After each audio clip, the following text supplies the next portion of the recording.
قبل 12 سنة عشرات آلاف السوريين في الغوطة الشرقية عاشوا قيامة مصغرة. يوم الكيماوي الأصفر 21 آب 2013 تاريخ لا ينسى. لكي لا ننسى، نحن هنا من أجل العدالة في الذكرى 12 لمجزرة القرن في الغوطة الشرقية. مجزرة الكيماوي في الغوطتين أكبر مجزرة شهدتها الثورة السورية.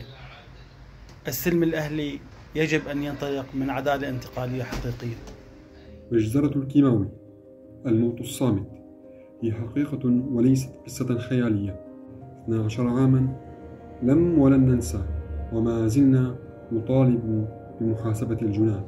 مجزرة الغوطة ليست مجرد حدث مضى، بل جرح مفتوح وجريمة لم تلقى عدالتها بعد. رسالتنا هي السنة هي إنه لا سلم أهلي بدون عدالة، ولا عدالة بدون محاسبة المجرمين.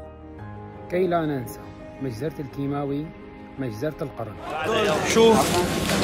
هدول شو دخلهم هدول؟